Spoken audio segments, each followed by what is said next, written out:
Elira Hart opened her eyes inside the escape pod. Alarms were screaming. Smoke filled the small space. And something warm was running down her forehead. She touched her face, saw blood on her fingers. The last thing she remembered was the ship. Shaking, people shouting, and then darkness.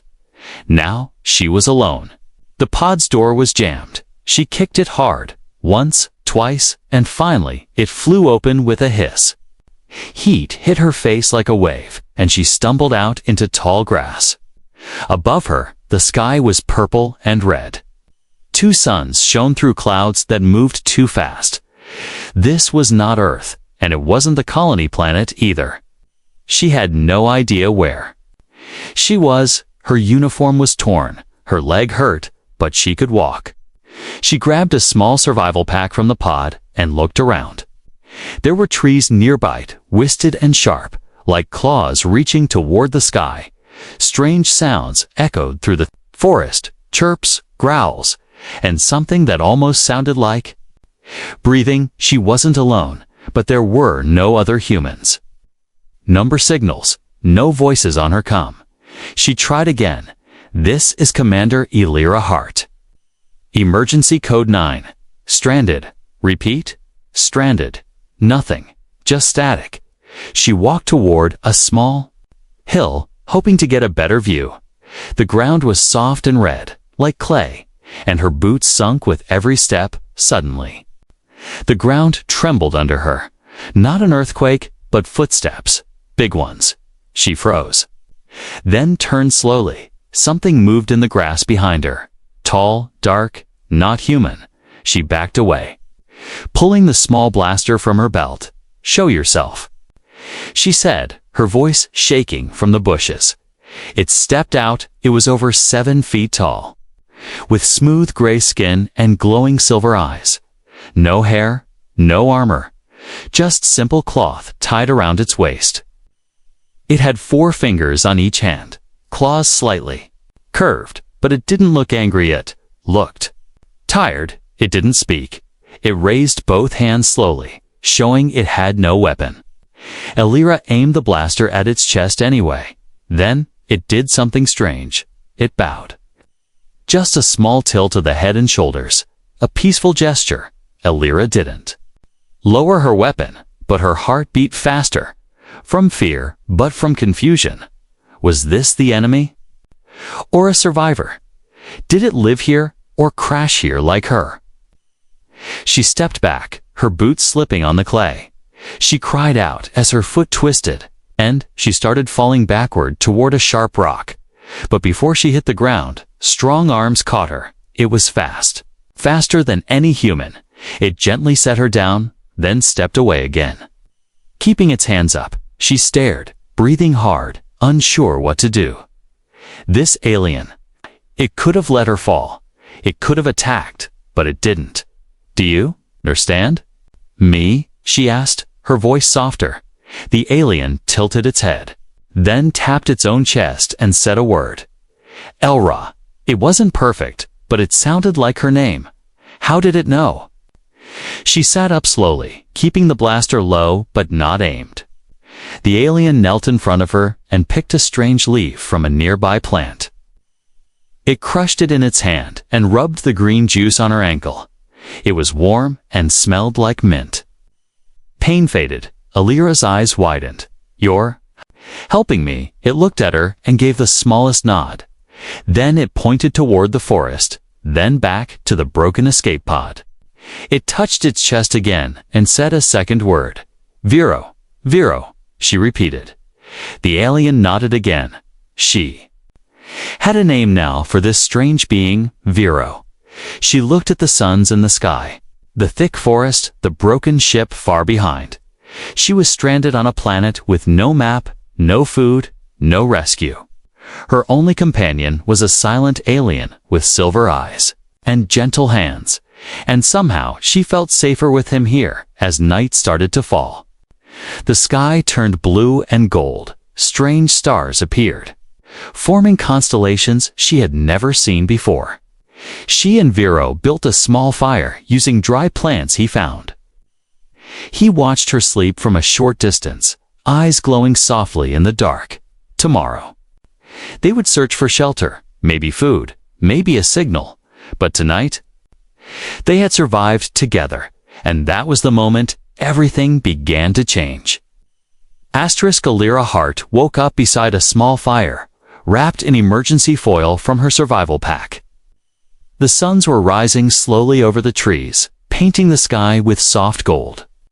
And purple light, she sat up, blinking sleep from her eyes, and looked around. Vero was already awake.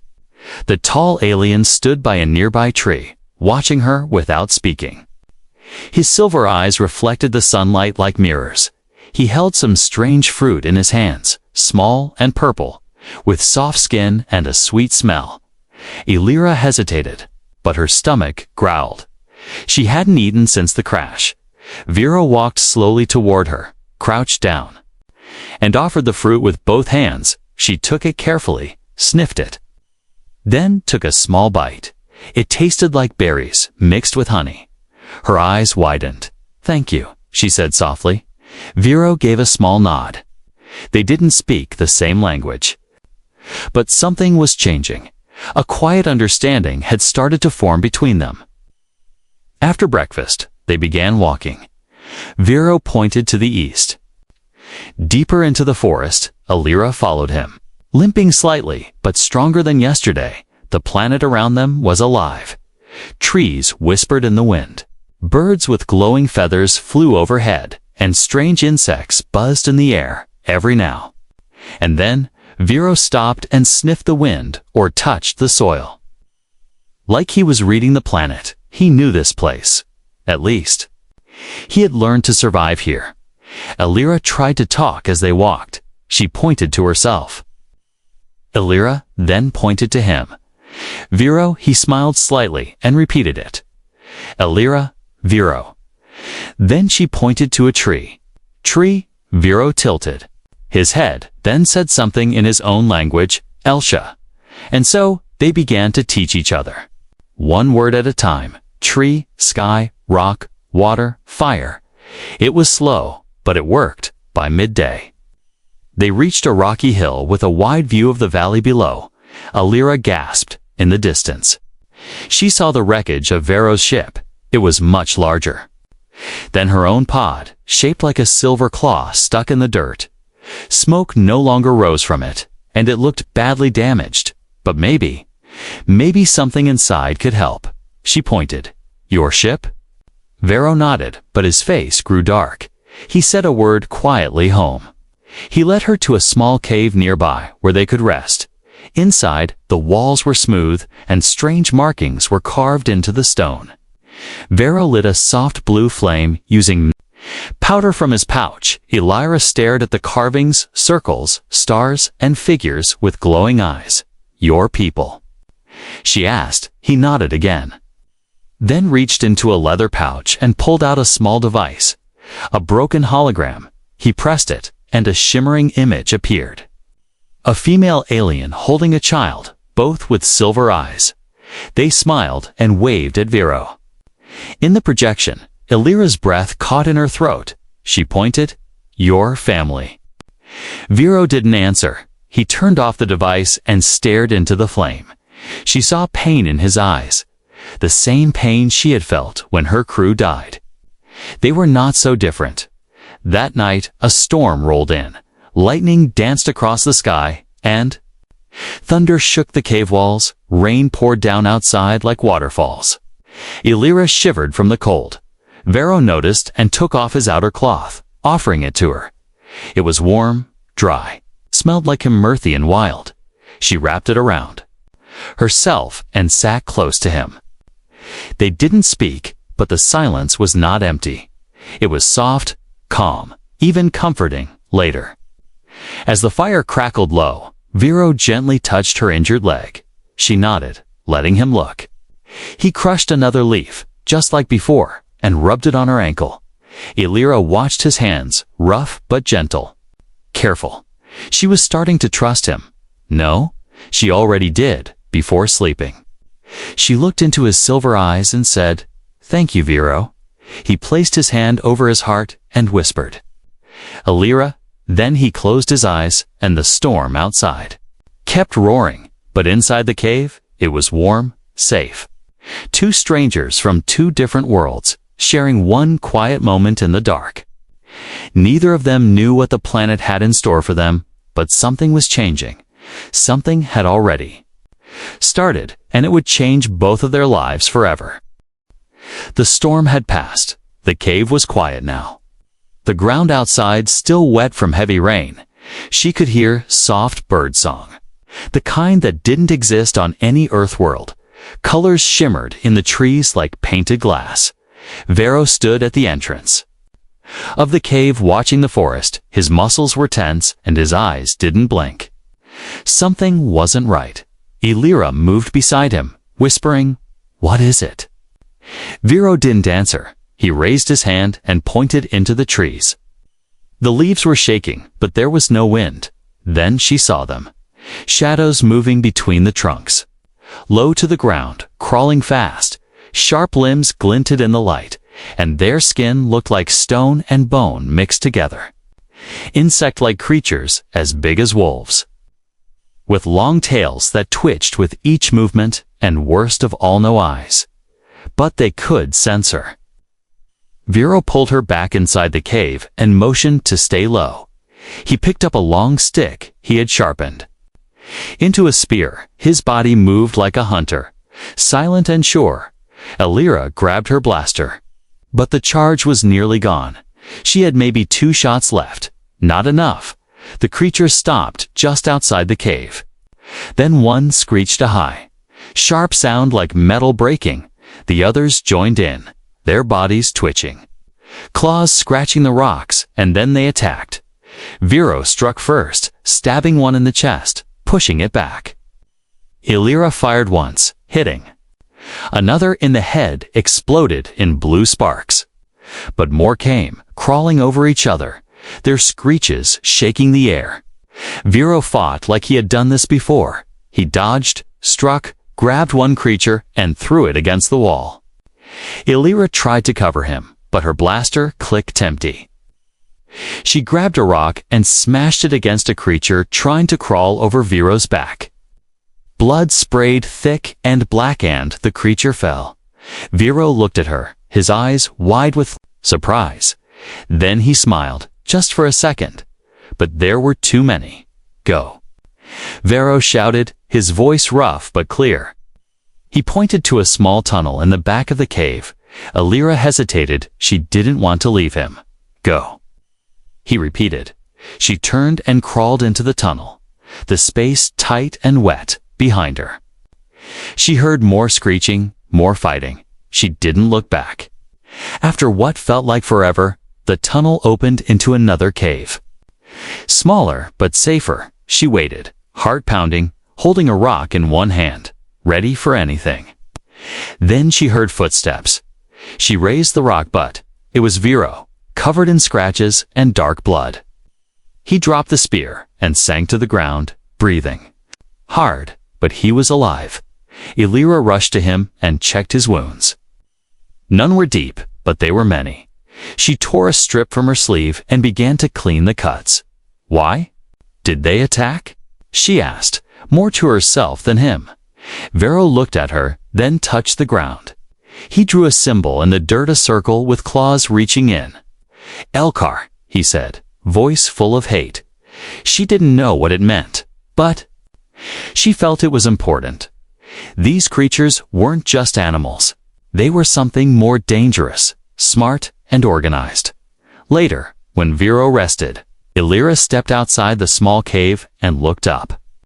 A strange moon was rising, pale blue and cracked like glass. She could still hear faint screeches in the distance. This planet was beautiful, but deadly. She and Vero were not alone, not anymore. She returned to the cave and sat beside him. His breathing had slowed, his eyes half closed. "Elkar," she whispered, "I think we just made enemies." Vero didn't respond, but his hand reached out and gently touched hers. In that moment, they didn't speak, but something passed between them, fear. survival, and trust. A new danger had entered their lives, but they would face it together. Illyria leaned her head back against the cave wall, eyes wide open, the forest. Outside was quiet now, too quiet, and deep in her heart she knew this was only the beginning. Illyria sat beside him in the cave, watching his chest rise and fall. His breathing was fast, too fast. His skin, normally gray and smooth, was now darker, almost black in some places. Worse, faint glowing lines began to spread across his chest. Arms and neck like lightning trapped under his skin. "Vero," she whispered, gently shaking him. He didn't move. His body was burning with heat, far hotter than any human fever she had seen. Illyria panicked. She grabbed her survival pack and searched for anything that might help. Painkillers, wound gel, bandages, nothing for this. She touched his forehead and quickly pulled back. It felt like touching metal in the sun, too hot. She poured water into a cloth and placed it on his head. Then she sat there, helpless, listening to the strange hum his body began to make. It was like his blood was singing low, deep, and unnatural. Hours passed. Illyria didn't leave his side. She remembered how he saved her from falling, how he protected her from the insect creatures. Now it was her turn. That evening, he began to shake. His body trembled, his claws curled, and his lips moved, but the words were not in any language she knew. He whispered something again and again. A name, maybe Ilari. Ilari, was that his mate? A child? Someone he had lost? Tears formed in Illyria's eyes. She held his hand and whispered, "You're not alone, Vero. I'm here." Suddenly, the glowing lines pulsed bright, and then faded. His eyes opened, blazing silver, then slowly dimmed back to normal. He looked at her, confused, breathing hard. "Illyria." She smiled with relief. "You're awake." Vero tried to sit up, but his body was weak. She helped him lean against the cave wall. For a moment, they just looked at each other. No words needed. Then, gently, he touched her face. Illyria froze not. From fear, but from the strange warmth in his touch. He placed 2 fingers on her forehead, then on his own, and closed his eyes. Suddenly, her mind filled with images.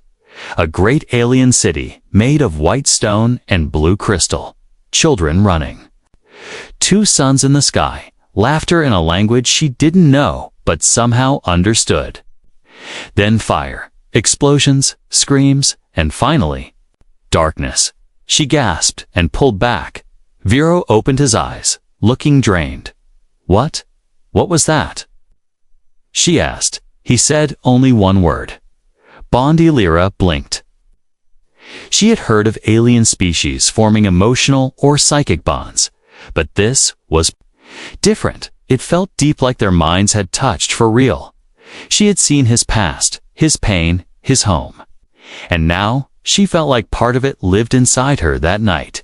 Neither of them spoke much. Vero rested while she built a fire and prepared food. Their hands touched more now, not by accident, but by choice. Every small look, every soft smile meant something. In the middle of the night, Illyria had a dream.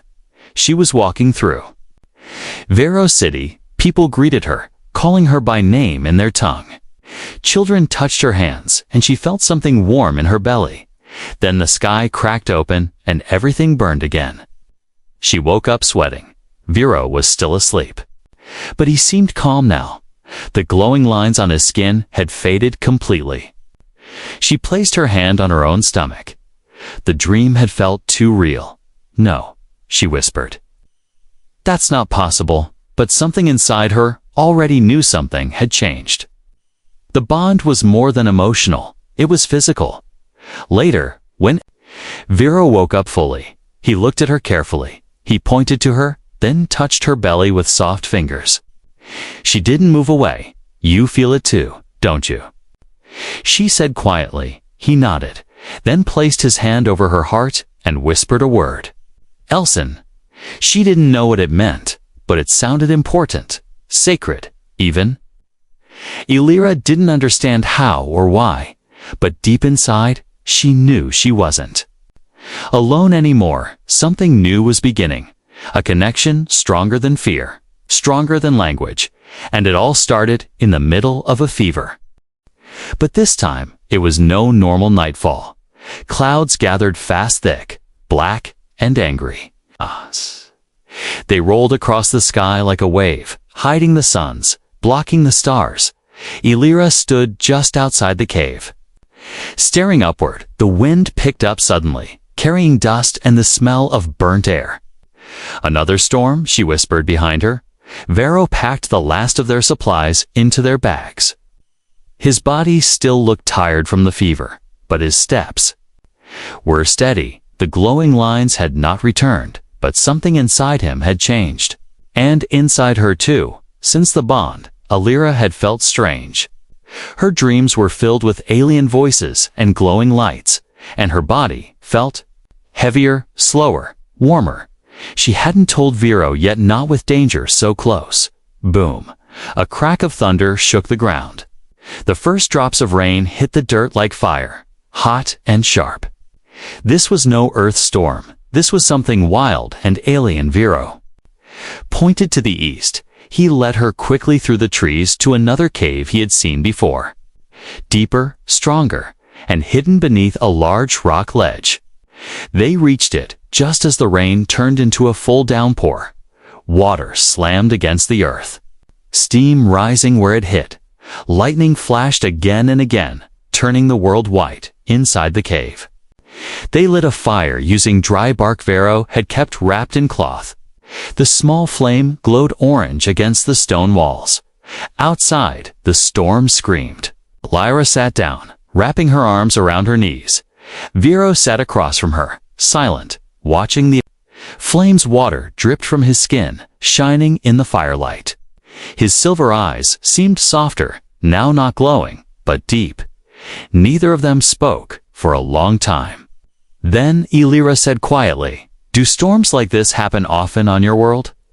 Vero looked up, then shook his head. He pointed to the storm and drew a spiral in the air, then pointed to her stomach. "Elsin," he whispered. That word again. She didn't know its meaning, but she could feel it meant more than just child. Or life, maybe both. She stared at the fire, her voice barely a whisper. "I think I'm pregnant." Vero looked at her, then slowly nodded. There was no shock on his face, only calm, like he had known before she did. Elira laughed softly, but her eyes were wet. How is that even possible? Vero crawled closer and touched her hand. He pointed to his chest, then hers, then gently touched her forehead. "The bond," he said. The bond had changed them both, somehow. Their bodies had accepted each other, and now something new was growing inside her. Elira felt fear. She was on a planet with no doctors, no medbay, no help. Carrying a child that was half human, half alien. But when she looked at Vero, she didn't feel alone. He picked up a small pouch from his bag and pulled out smooth stones. He placed them in a line between them and pointed at each one. Speaking softly, he told her a story, his story. She didn't understand every word, but she saw it in his face, in his eyes. In the way he touched each stone, he had lost his people. He had lost his family. He had been alone for a long time. Now he had her. She crawled closer to him, and they sat side by side near the fire. Rain thundered above them, but the cave felt warm, safe. Her head rested gently against his shoulder. They didn't speak. They just listened to the storm and the fire. And in that quiet moment, something deeper passed between them. Not just survival, not just trust, but comfort, care, maybe even love. Vero placed his hand on her stomach and whispered again, "Elsin." She covered his hand with hers, then whispered back, "Our child." The storm raged all night, but they stayed close, hearts beating together, fire crackling beside them. Outside, the planet roared. Inside, a new life waited to be born. The storm had finally ended, but the silence it left behind felt even heavier. Elira stood near a stream, washing her face. The water was cold, clear, and sweet. Her hands trembled slightly. As she touched her stomach, it was no longer flat. Her body was changing, faster than it should. She had been a soldier, trained for every kind of survival, but nothing had prepared her for this. Behind her, Vero was gathering fruits and roots. He moved with care, often stopping to glance back at her. His eyes held no fear, only focus. He knew what was happening. He could feel it too. Elira returned to their camp near the rocks. She sat down, breathing hard, her body heavy with exhaustion. Vero walked over, holding a bowl of soft mashed roots. She tried to smile. "Thanks," she said. Taking the food, he sat beside her, watching her closely.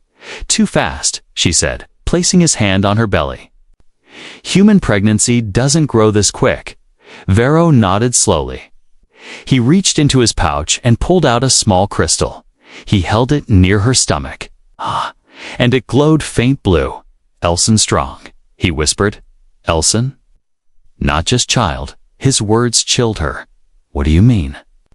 Vero struggled, trying to find the right word. He pointed to her, then to himself. Then drew a circle in the air. "Change," he said. "Inside you, old power wakes." Elira didn't understand. She frowned, shaking her head. But deep inside, she felt it something alive, something powerful that night. She had another dream. She stood on a high mountain, stars swirling above her. The ground beneath her feet glowed like glass, and around her stood tall figures with silver eyes. Vero's people. They didn't speak, but they bowed to her. Then, one of them stepped forward and placed a glowing stone on her belly. A wave of light spread out, reaching the stars. She woke with a gasp. Vero was already awake, sitting beside the fire. He looked at her dreamingly, as if he had seen it too. "Elson calls the sky," he said. Elira touched her stomach again. It wasn't just a child. It was something more. Something ancient. Something connected to this planet. That same day, while exploring a nearby hill, she found something strange. Stone. Ruins half buried in moss and earth. She called for Vero. And together, they entered what looked like an old temple. Inside, glowing symbols covered the walls. One of them matched the dream exactly. A woman holding her belly, light pouring out. Of her, Elira stepped closer. The moment she touched the symbol, the entire wall lit up. Vero stepped back in shock. "Elira." "Chosen," he whispered. A hidden platform rose from the floor. And in the center sat a small orb, glowing and humming softly. Elira reached for it. And it floated into her hands. The orb pulsed in rhythm with her heartbeat. Then a voice echoed. In her mind, soft and deep, the first of the union shall awaken the seed of stars. She dropped the orb in shock. It floated gently to the ground, unharmed. Vero rushed to her. "Elira." "I heard a voice," she said. It spoke. In English, Vero looked around the temple, eyes wide with fear and wonder. "This place? Sacred to my people," he said. "Only those with star blood can hear the voice." Star blood. She looked down at her stomach. The truth was clear. Now her child was more than a baby. It was a key, a signal, a bridge between worlds. Later, as they rested by the fire, Elira felt the baby move for the first time. A small flutter, light but real. She gasped, placing Vero's hand there. He felt it too. And his eyes filled with something deep: love, pride, fear. "Elson." "Awake," he said. She nodded. "Yes, and it's time we get ready." But neither of them saw the eyes watching them from the trees. Dark shapes hidden in the forest. The insectoid creatures had returned, more of them. Stronger now. They had felt the signal too, and they knew what was growing inside her. Elira and Vero sat near the fire. The stars above them looked closer than ever, shining like cold diamonds, but the air was thick, heavy, full of something they both could feel. Tension. Vero moved carefully around the camp, setting sharp stones and building traps. Alira watched him while holding her belly. The child inside her was almost ready. Too fast, too soon. But there was no stopping it now. Elson is near, Vero said softly. Alira nodded, her breath short. I know, she whispered. Something's coming. She wasn't just talking about the birth. She meant the feeling crawling through her skin, the cold chill of being watched. Suddenly, a sharp crack echoed through the trees. Then another. Vero spun around. Spear ready, his body tense. Alira stood slowly, holding the side of the cave wall for support. Then she saw them. Dozens of insectoid creatures crept out from the shadows. Their bodies clicked and hissed, their claws tapping the stones. They circled the camp like hunters, eyes still hidden, but their focus clear. Her, Alira, Vero said. Standing in front of her, stay behind. Alira didn't argue, but she did something else. She closed her eyes and placed both hands on her belly. She whispered to the life inside her, I need your help. Suddenly, the ground shook, not from the creatures, but from something below. The same glowing symbols they had seen in the temple now lit up beneath their feet. Ancient energy pulsed. From the earth, the creatures screamed and backed away, claws covering their heads. Vero looked down. Shocked, Alira, what are you doing? I don't know, she answered, but the baby. The baby is doing it. The air filled with light, soft, golden, and warm. It rose from the ground like fog. Surrounding Alira in a glowing field, the creatures tried to come closer, but the light burned them. They screeched and fell back into the woods, disappearing one by one. When the last one vanished, the light faded. Alira dropped to her knees, breathing hard. Vero ran to her and held her. Alira, he said, you protected us. She shook her head. No. Our child did. That night, the stars above them began to shift. One by one, new stars lit up, tiny blue dots moving slowly across the sky. Vero stared upward. That is a signal. Alira looked too, you mean? A rescue. He nodded slowly. Not just rescue. My people. Your people. The child has called them both. The next morning, Alira went into labor. Vero held her hand. Helped her breathe. Helped her stay strong. The pain was deep, but something inside her guided her. The bond between them glowed stronger than ever. The earth seemed to hum in time with her heartbeat. And then one last cry, and silence. Then the sound of life. A small cry, soft and strange. The baby had silver eyes like Vero, but soft skin like Alira. Its hands had tiny claws, but it smiled just like a human. Alira wept. Vero did too. They rapped. The child in a cloth made of vines and soft fur. Vero whispered its name, Talon. It meant light between worlds. Alira looked at the baby and whispered, You're the first, but not the last. Later that day, a light in the sky grew larger. A ship's leak and glowing descended through the clouds. It carried markings from two worlds, Earth and Vero's home. The signal had worked. Help had come when the doors opened. Humans stepped out in shock. Scientists, soldiers, diplomats, all speechless at the sight before them. A human woman, alive and strong. An alien male, proud and protective. And between them, a new beginning.